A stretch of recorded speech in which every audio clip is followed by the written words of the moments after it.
As you saw in the beginning of this video, this build is actually quite good, this was kind of early end game, um, and I don't really know, I haven't decided an upgrade path yet for this, like not a good one, but right now I'm easily handling the Torment 2 Pits, um, which is, you know, decent. I did get a kind of a late start in this season, and I haven't actually played Diablo 4 all that much, but this build is pretty good. It mostly relies on evading, as you can see. And first off, we'll talk about the Spirit Hall. Basically, you can set both things to Eagle. At least that's what I did. And basically, casting an Eagle skill grants 8 seconds of the Storm Feathers movement speed bonus. And when you evade, you fling up to 8 Storm Feathers for every remaining second, each dealing 47,130 lightning damage and making targets vulnerable for 10 seconds. And yeah, all skills are now Eagle skills. And the bottom one is for every 4 meters you move, your critical strike chance increases by 8%. This bonus is reset 2 seconds after you critically strike. This one you can kind of set to what you want, but with my armor, I went with this, which is while your spirit choices match, you get like some bonuses. Like you get 100% more potent bonus, and then skills of their base spirit gain 44% vigor, cost reduction, which that one doesn't matter too much. Skills of their base spirit gain 44% cooldown reduction, which, yeah, that's nice. Um, and yeah, basically, this is the main thing you want. This eagle, the top part of the spirit hall, you want to be eagle. Because this is like your main thing.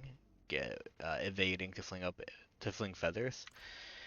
And in terms of skills, your main skill is actually going to be one of the basic skills, which is Thunder Strike or Thunder Spike.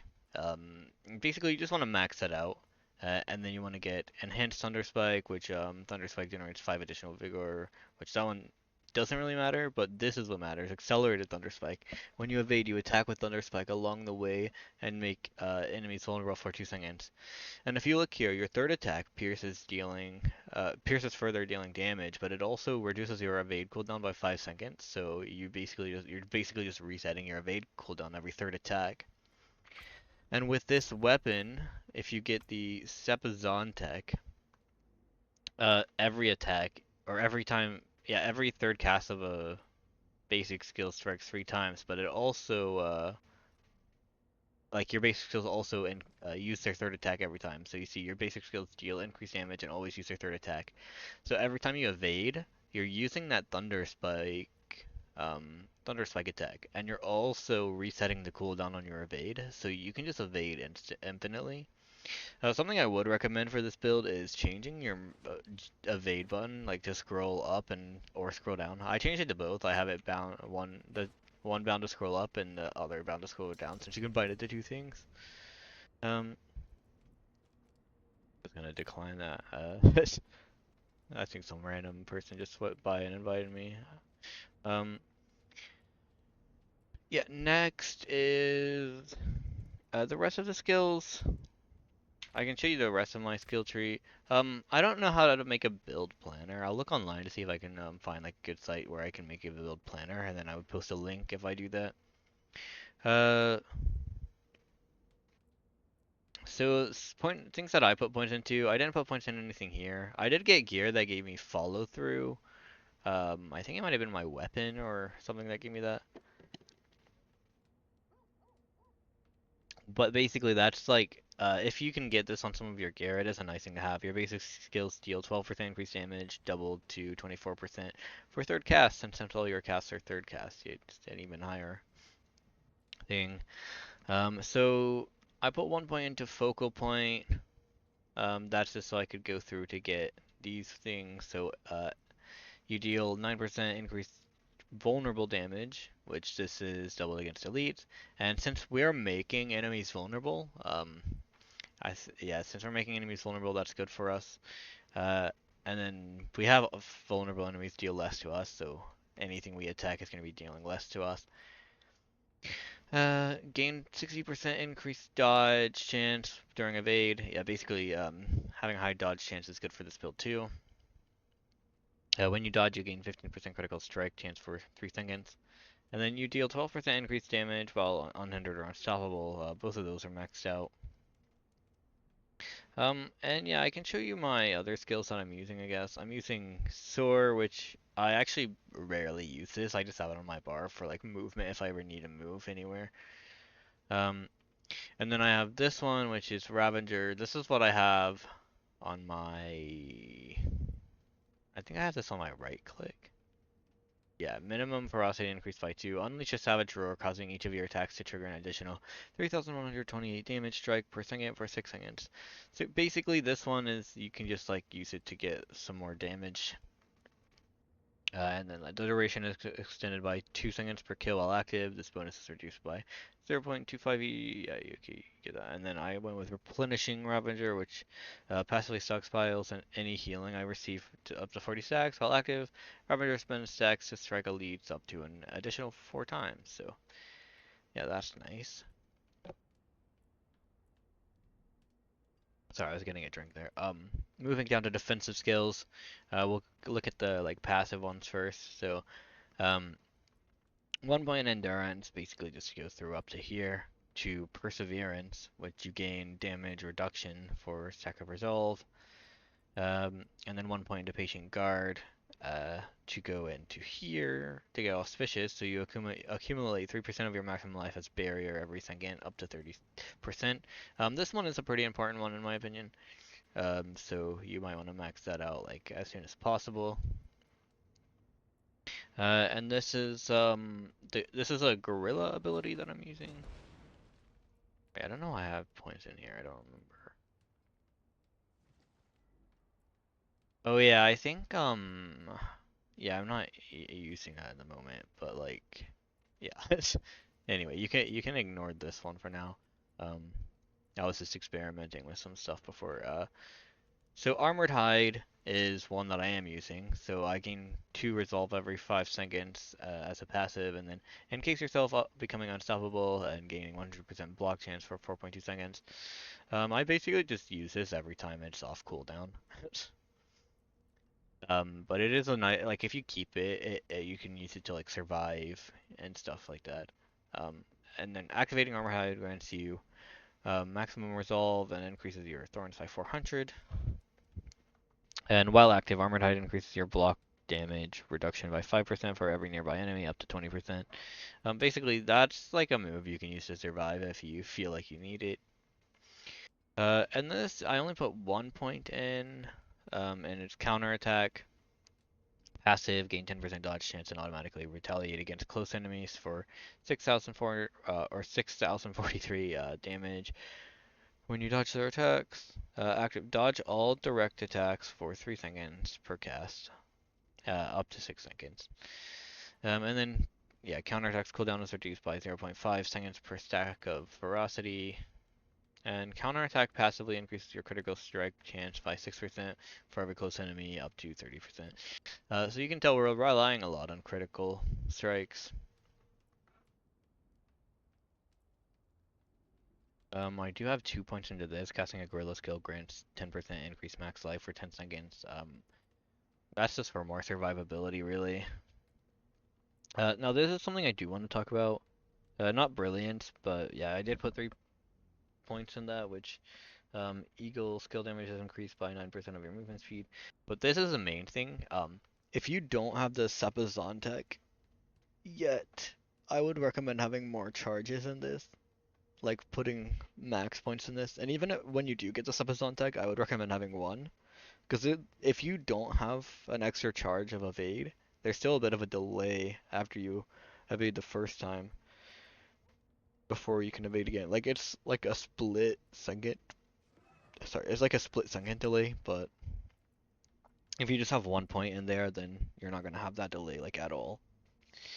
Um, so yeah, if you don't have Seppas on deck, have a couple more charges in here, and then you would just use your uh Thunder Spike attack to try to reset your evade. Um, yeah. And then going down here, we have Potent. Hitting enemies with Jaguar skills increases the damage they take from you by 0.3% up to 30%. And then down here we have quite a bit to talk about. We'll go through these passes first. This is in the ultimate skills. So I kind of spread these points out a little weird, I guess. But anyway, I have 2 points in resolution. Casting an ultimate skill grants 10% increased damage to elites for 3 seconds. Double this bonus if you are fighting only one enemy. Um, and then going up this way, we have Spiritual Atonement, which we only have 1 point in there. Uh, yeah, so we can go up to Supremacy, where we put 3 points in. Any enemies you kill while an ultimate skill is active grants a stack of Supremacy, each increasing your damage by 3%, up to 30% when an ultimate skill ends. Gain 5 stacks of Supremacy, but you begin to lose 1 stack everything in. And then going down again, we put 1 point into Sustenance. Hitting enemies with ultimate skills heals you for 2% of your maximum life. So that is nice, having a bit of like a life steal kind of thing.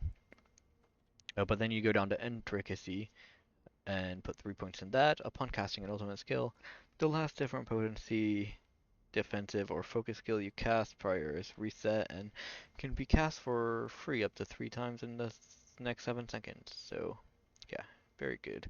And then this is my old 1 point in this.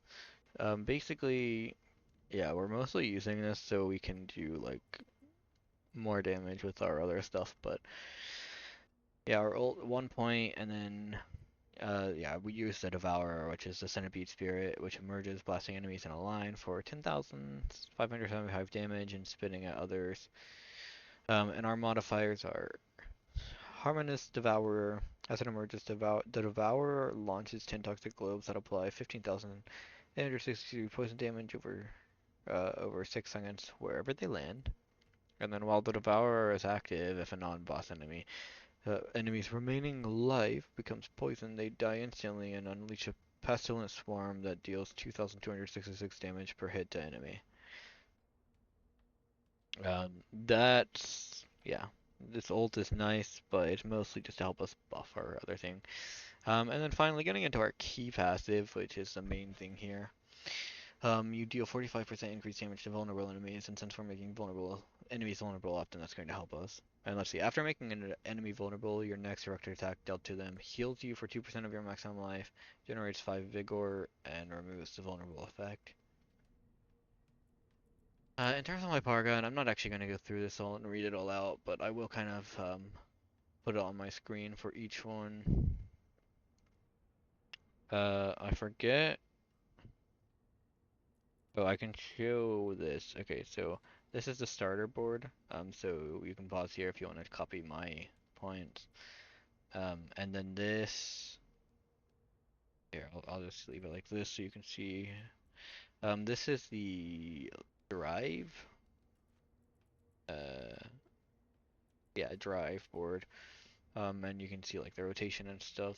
And then this one is I haven't made it over. I haven't actually made it over here yet, so I will eventually try to. Once I get my build going, I'll try to make like a planner online and then link it in the description. But it'll probably be like a week or two after this video is uploaded before I get that all set up. But yeah, this is a convergence board, and um, oh, in terms of glyphs, actually I'll show that in a second. Then over here is the vicious shield board. And yeah, you can see how I have my points allocated so far. But right now, in the starter board, we have the spirit glyph, uh, which yeah, I'm not gonna read through all of it, but we have the spirit glyph, and then up here we have the fulminate glyph, which is in the drive board. This is the only gem or glyph I have leveled up to 45. There's no particular reason for that. I was just going to be leveling them up one at a time, and that's just the first one I started leveling up. And then the next one is Talon, and that's in the Convergence board. And over here, I have the Jagged Plume, which, yeah, is in the Vicious Shield board. And yeah, that is basically my entire build right now. I can show you my legendary affixes or aspects. First, I guess I'll go through my uniques. already showed my helmet and weapon, but I'll show them again. It's Loyalty's Mantle for the helmet, and Sepazantec for the weapon. Eventually I'd like to get, you know, an ancestral weapon as well, but yeah, right now that's all I got. And then the next unique is this one, Rakanas Wake. And yeah, when you cast a skill with a cooldown, you explode, dealing fire damage. Um, I don't feel like this one is all that important for the build, but but the attacks do reduce evade's cooldown. I just like even with like you're already resetting your cooldown pretty much. In terms of legendary aspects, we'll go with chest first. I gain increased armor for 4 seconds when you deal any form of damage, stacking up to 37%. And my gloves, I have up to a 34%. It's a lucky hit one. Up to a 34% chance for your skills to inflict vampiric curse on enemies. Enemies afflicted with vampiric curse are also vulnerable. Stored souls deal 48% increased damage, but this is I mostly wanted this to make enemies vulnerable more. Like just so you have another way to do that. And then gain 8% block chance per resolve stack, which is very important. Only thing that's my pants. Amulet, gain increased critical strike damage equal to 75% of your block chance. Blocking doubles this bonus for 10 seconds. That's like a really good one for this build.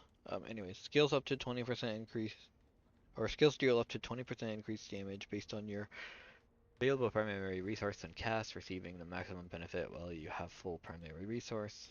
And casting a gorilla skill increases your weapon damage by 23% of your armor for 3 seconds, maximum 1500 bonus weapon damage. And in terms of like affixes that you can roll or like temper, uh, you can see on my amulet I went for Devour, Cooldown, and Storm Feather, which is what I want to do on my jewelry too. I just haven't been able to do it. Yeah, because I ran out of tempering. Um, this ring doesn't really have anything that I would want. But you can see on this one, I at least got the Storm Feather potency. But yeah, I would say on all your jewelry, try to get Storm Feather potency and Devourer cooldown if you are using the Devourer ult. I haven't really tempered much of my other stuff. Probably should, but I basically went through all the main stuff for this build. Also, my my title is Blue Exorcist. Uh, I don't know. I just mentioned that. I was kind of hovering over. I just looked at. Um. Yeah, that's basically all I have going for the build right now. I was trying to think if there's anything else important that I needed to mention. But I think, yeah, the main thing is the spear haul. If you're not, yeah, if you're not going with the same spirit haul for both of these, probably don't go with this helmet, and then you can probably either find a different unique or whatever, a different helmet. Maybe you want a legendary aspect or something that you put here. Um, Eventually, once I actually do make a like thing, a build thing online, like if I find a site that I can do it on, I might end up changing the helmet out too. Uh, I think for this, Gorilla might be a good option because when you have at least 5 seconds of resolve, you are unstoppable, which unstoppable helps us. Yeah, I don't think any of the other ones would be that good for this build, but like they would work. Um, yeah, obviously, this is the most important thing. This and the Thunder Spike are the most important things. But I will say, this build really does revolve around this weapon, the Sepazantec, for the most part. So if you don't have it, the build still works, but you have to keep using your Thunder Spike to reset your cooldown for evade. So it actually took me a while to get the Sepazantec too. So when I was going through pits, I was spamming my left click while I was also spamming my evade. Um, I had to have my evade on spacebar at the time though when I was doing that. Because it was hard for me to try to scroll and left click at the same time. Anyways, yeah. Oh yeah. I guess I should mention I walk around in this game with WASD. I use like the keyboard layout instead of walking with my mouse. I don't know. I kind of like it more. Anyway, that's basically it for this build. Um, and I will probably be doing more build guides in the future. I don't know if I will be doing any in this season, but probably in the next season. I'll probably experiment around with some builds and yeah, make some videos on that. But anyway, if I hope you guys enjoyed it. Yeah, I hope to see you all in the next one. Have a good one. Goodbye.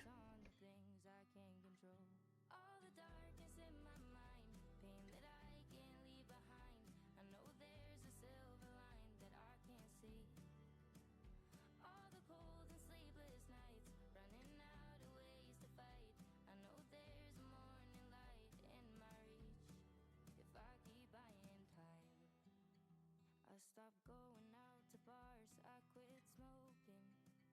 Thought that giving that all up would keep me going. I got over people pleasing. I quit falling into love that had no meaning. I could search forever for a peace I'll never know, but I can't help but focus on